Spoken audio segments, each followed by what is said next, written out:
Mayo, año 1207 de nuestra era. En un monasterio y lugar desconocido, un monje termina de copiar una obra.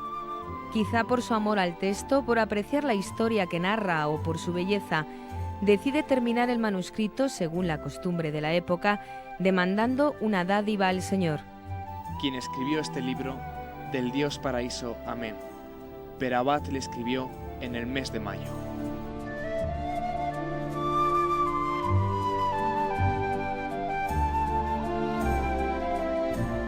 Un manuscrito que ha llegado hasta nuestros días como la única prueba de la primera obra escrita en castellano. Texto inmortal, básico en nuestra historia, mitos y leyendas. Un libro que marcó a generaciones. Canta las hazañas de un hombre que 800 años después continúa vivo. Un héroe en el que se mezclan lo real y lo literario, un símbolo de valor, espíritu y coraje. Rodrigo Díaz de Vivar, el Cid.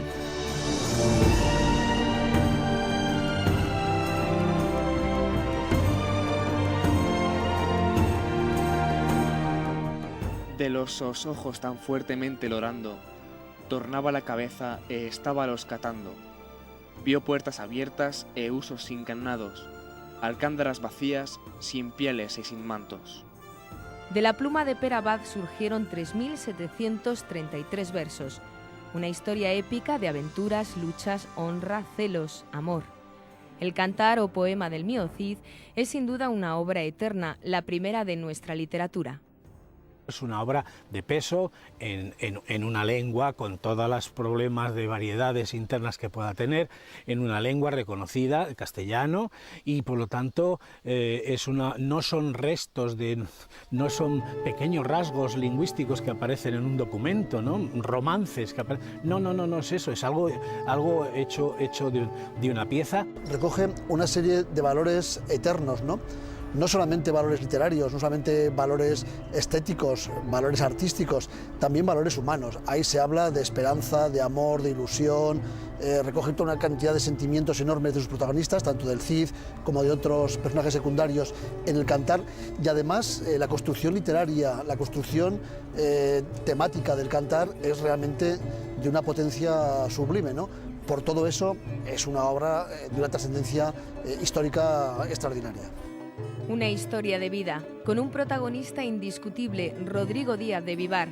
Cantar de gesta, alabanza a las hazañas de un héroe. El manuscrito se guarda hoy con celo y mimo en la Biblioteca Nacional. Una copia en pergamino con letra gótica, dañada por el tiempo y deteriorada por el uso inadecuado. Perabat crea, transcribe, copia o traslada al dictado un texto genial del que no sabemos con seguridad nada. Ese manuscrito no es de 1207, sino que puede ser de finales del siglo XIII, es decir, no de principios del siglo XIII, e incluso podría alargarse hasta mediados del siglo XIV.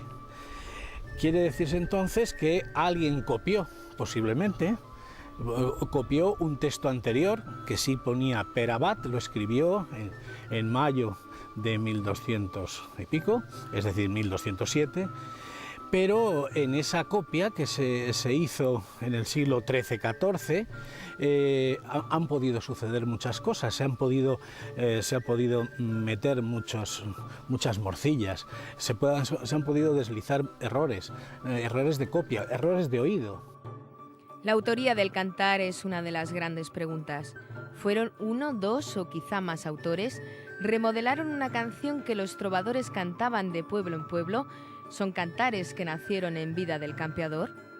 Probablemente había una serie de fuentes circulando de una naturaleza o de otra, una serie de fuentes disponibles sobre la vida del Cid, y que con esos materiales y por supuesto su propia inventiva, una mente que sin duda es una mente creadora única, da forma al cantar del Cid que conocemos. La tesis que más se sostenga, porque todo tiene sus huecos, todo tiene sus sombras, sea la de alguien o de un grupo de gente de este entorno, del entorno entre Burgos y Soria, ¿no? Entre Burgos y Soria, por razones de que siempre se han aducido de la geografía, por razones de conocimiento más o menos exacto de determinados lugares.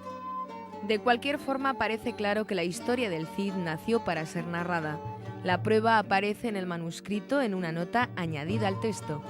El romance es leído, danos vino, si no tenéis dinero echad algo con qué comprarlo.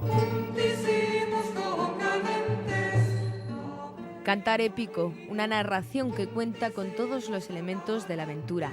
El drama, la tensión, la intriga de saber cómo continuará, cuál será el siguiente paso que dará Rodrigo. Definitivamente esa categoría que llamamos de los mitos literarios es el cantar.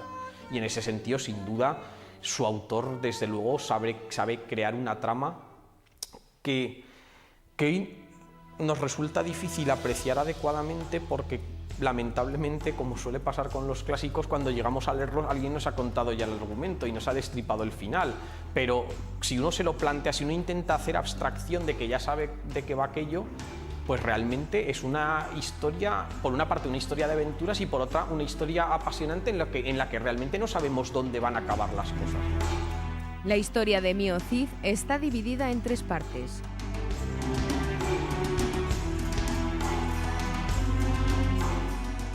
A la exida de Vivar o vieron la corneja diestra, e entrando en Burgos o vieron la siniestra. Messi o Mío Cid, los hombros e engrame la tiesta. Albricia Álvar Fáñez, caechados somos de tierra.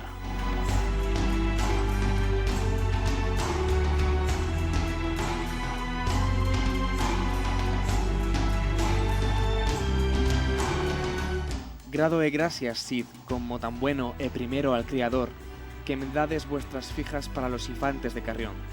De aquí las prendo por mis manos, don Elvira e don Nasol, e dolas por veladas a los infantes de Carrión.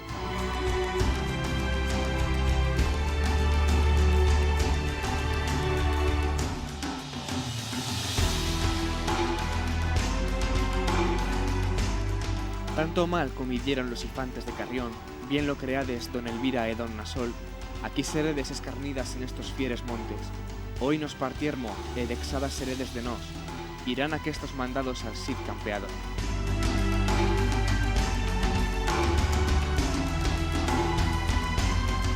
La honra es uno de sus hilos principales, honra perdida injustamente frente al rey.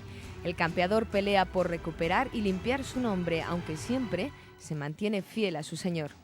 Un poema en búsqueda de la honra, primero esta y luego la familiar, como he dicho antes, pero después evidentemente sale la fidelidad a ultranza, la fidelidad absoluta. En cualquier momento está el recuerdo de su señor, del Alfonso VI, y los regalos que se le hacen, y la petición siempre de perdón.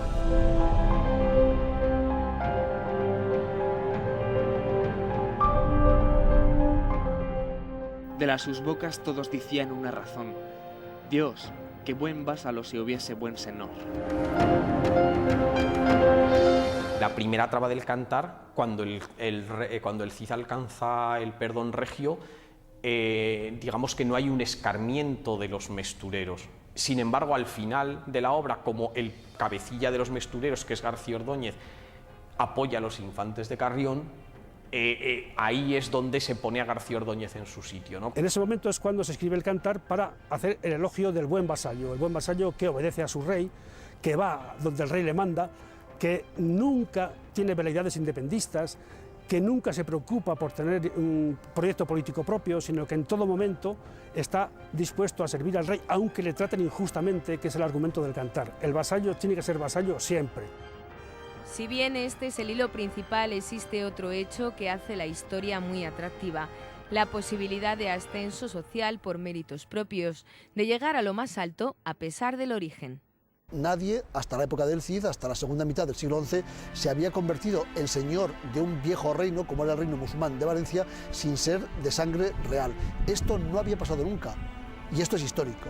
Por tanto, la trascendencia del Cid no solo está en la potencia extraordinaria y dramática que le da el poema, sino también en su propia peripecia y trayectoria histórica. Nace así un personaje que encarna muchos valores. Es el héroe perfecto, símbolo del buen cristiano, padre, esposo, amigo, vasallo, guerrero, jefe justo y generoso. Es un héroe que sufre, que siente, que tiene sentimientos, que es capaz de acariciar a una niña, que es capaz de llorar ante la despedida de su mujer forzada, de su mujer y de sus hijas, ese dolor que tiene, que siente al separarse de su familia, como la carne que se separa de la uña, de los huesos. Es por tanto un héroe muy próximo. Esa proximidad del héroe a la gente, a la mayoría de la gente, es lo que le hace un perfil tremendamente atractivo para cualquiera que se acerque a la figura del Cid.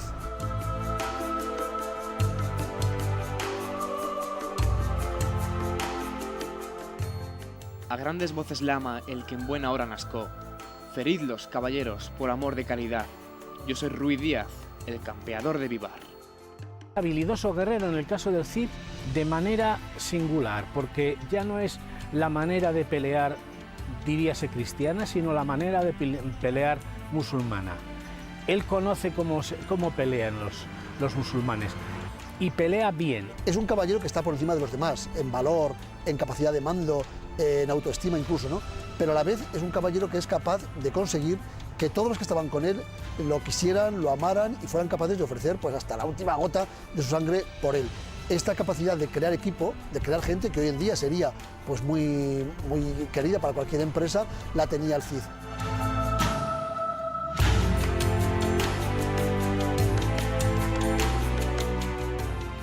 La enorme repercusión del poema despierta la curiosidad por el campeador. Al igual que el cantar toma datos de textos anteriores, años después surgen nuevas narraciones que buscan complementar la historia. El ciclo épico del personaje, las mocedades del Cid y la historia de Cardeña, relatos que acrecientan el mito con algunos episodios que damos por ciertos, pero que pertenecen a la leyenda. Fenómenos que no son del cantar, pero que conocemos como lo mejor del mundo, como es la Jura de Santa Gadea o como es la batalla después de muerto. Ni la Jura de Santa Gadea es del cantar, ni la batalla después... Pero sabemos que el Cid, sin esos dos episodios, no es el Cid. Y que son, además, pues probadamente falsos. Pero eso es otra cuestión. Pero sí que cierran la figura, cierran el símbolo. Si de su retrato moral existen muchas descripciones, de su aspecto físico no conocemos ningún dato. Suponemos que era un hombre recio que pudo morir a causa de una herida mal curada. Tuvo unas cualidades físicas notables porque estuvo en 1000 batallas, debió tener heridas frecuentes en las batallas, en todas no se fue limpio. Probablemente la muerte a los 51 o 52 años le viniera por el resultado de alguna herida mal cuidada. En toda la historia, en todos los documentos, en el propio cantar, no tenemos ni un solo dato de cómo era físicamente el caballero de Vivar. No sabemos si era alto, bajo, gordo, delgado, rubio, moreno, de tez clara, oscura, no tenemos la menor idea. No hay un solo dato de cómo hablaba, de cómo se dirigía a la gente. Por tanto, desde el punto de vista físico, el Cid podría ser de cualquier manera. Barba luenga, soldado poderoso, rostro noble. ¿Pero quién fue este hombre? La casa solar del Cid, donde nació entre el año 1048 y el 1050 y pasó sus primeros años, se situó más o menos donde hoy se alza la localidad burgalesa de Vivar. Su padre era el señor de Ubierna, Urbel y La Piedra, encargado de velar la frontera del reino con Navarra. Burgos es, por tanto, la cuna de los dos Rodrigos, el literario y el histórico. Inicia su vida guerrera y pronto recibirá por sus victorias el nombre del campeador, el que conduce el combate y se alza con la victoria. Castilla era entonces un pequeño reino que comenzaba a despuntar para la historia. A la muerte de Sancho II, Rodrigo pasa sin trauma, juramentos ni drama, al servicio de Alfonso VI, quien le entrega en matrimonio a Jimena, hija de la nobleza asturiana, según se señala en la Carta de Arras el 19 de julio de 1074. Debemos suponer y tendremos que afirmar que el episodio de la Jura de Santa Gadea es un episodio novelesco que no tiene nada que ver con la realidad, puesto que enseguida, cuando se produce el reconocimiento de Alfonso VI como rey de Castilla, vemos al Cid que está próximo a la corte, que es además un vasallo muy querido de Alfonso VI, al que Alfonso VI, por otra parte, en señal de amistad y de reconocimiento, le incorpora a sus vasallos más próximos de la corte, firma documentos con Alfonso VI.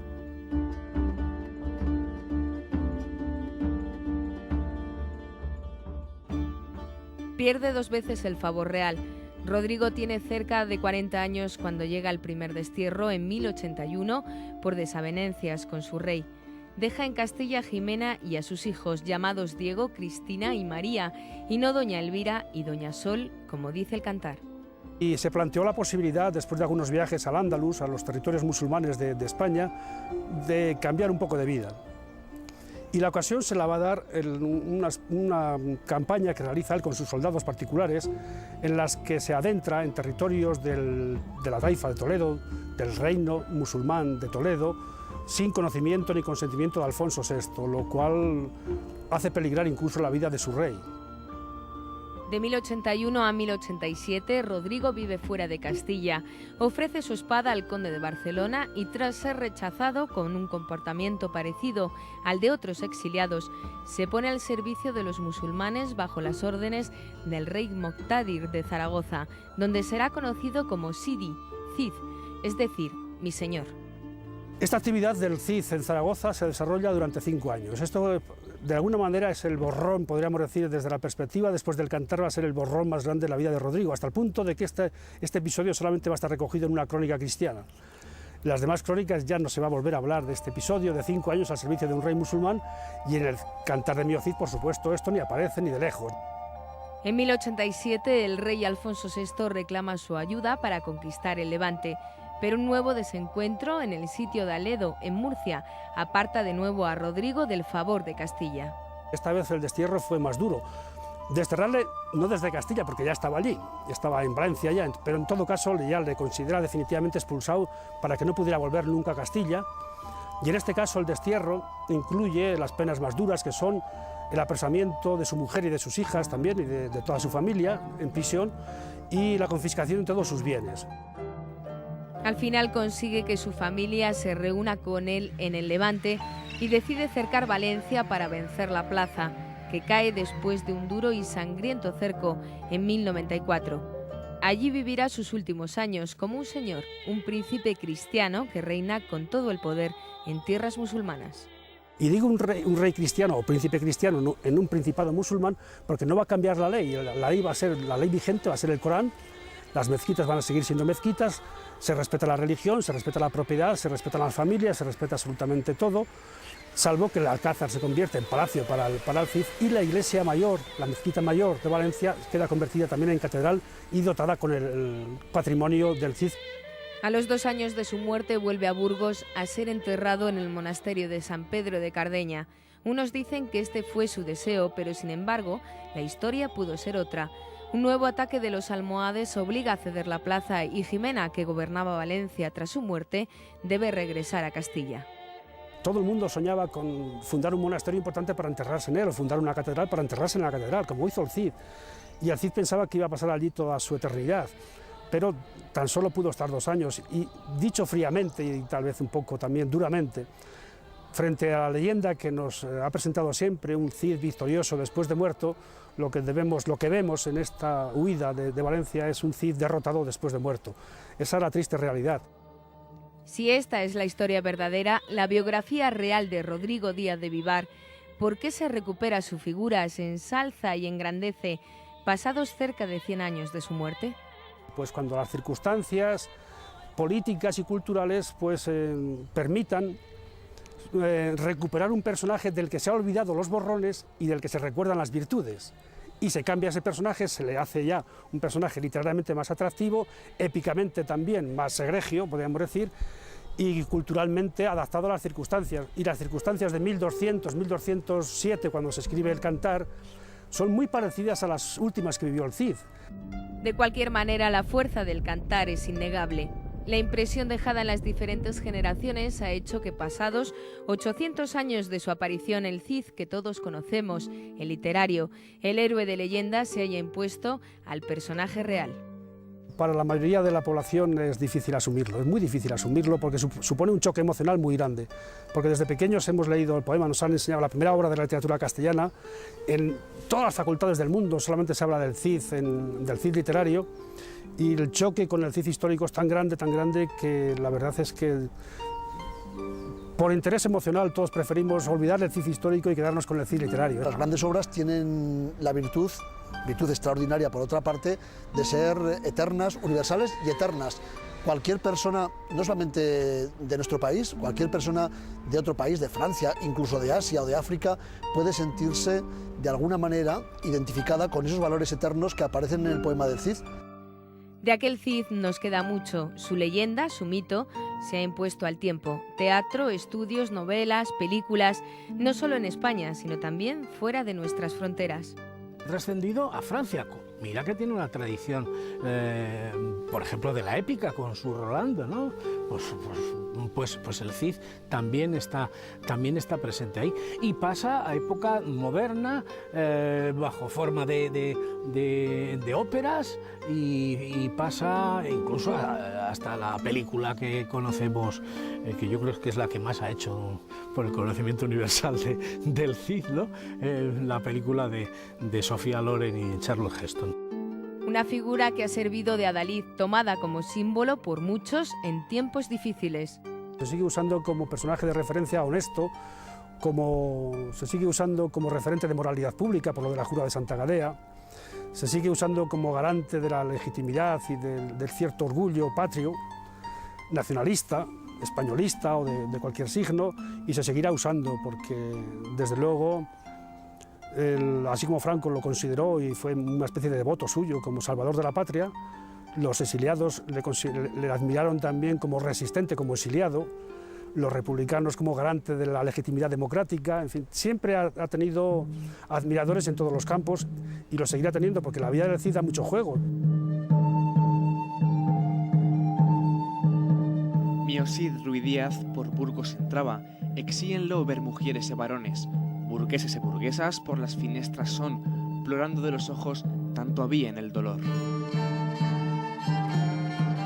Huellas del Cid que están muy presentes en Burgos, una ciudad llena de señas cidianas.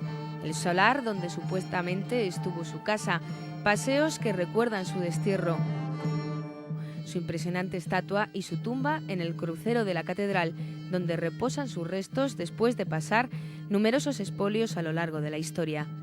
Elementos de la leyenda unidos a otros símbolos como Babieca, su fiel caballo supuestamente enterrado en Cardeña, o la tizona fiel espada que junto a Colada acompañaron en sus guerras al campeador.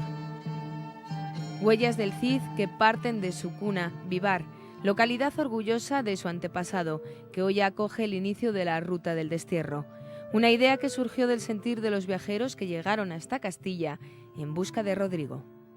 Ya en el siglo XIX, a finales, hubo algunos viajeros que realizaron la ruta siguiendo esa huella mítica del Cid a través del cantar. Por ejemplo, Huntington, que fue el presidente y fundador de la Hispanic Society de Nueva York, fue uno de los que siguió esa estrella y se quedó prendado un poco de la figura legendaria. Más tarde, Menéndez Pidal, a principios de siglo, hizo lo mismo, y desde entonces ha habido muchas personas que han hecho esta ruta, pero no deja de ser chocante que uno de los grandes mitos literarios españoles, con el Quijote y el Don Juan, sea de aquí precisamente, de Burgos y de este pequeño pueblo de Vivar. Bien, pues de este pequeño pueblo surge una historia que la gente, no me refiero solo a los españoles, sino también a los europeos en general o al mundo, ¿no?, conocen. Es una historia que conocen posiblemente gracias al cantar, pero es una pequeña historia que se convierte en grande y que nace aquí, ¿no? Más de 200 kilómetros que recorren Burgos, Soria, Guadalajara, Teruel, Zaragoza, Castellón, Valencia y Alicante. 10 tramos, 4 ramales y 5 anillos, desde los campos de Castilla hasta el mar, hasta Valencia. Si bien parece ser cierto que Mio Cid no ganó ninguna batalla después de muerto, el Cid de leyenda ha salido sin duda victorioso y con honores de su aventura literaria. Su figura, historia y leyenda siguen vivas. Será muy difícil que el gran guerrero pierda la batalla y no logre imponerse al olvido. Hoy los reyes de España sus parientes son. A todos alcanza la honra del que en buena hora nació. Estas son las gestas de Mio Cid Campeador. En este lugar se acaba la historia. Así termina esta historia.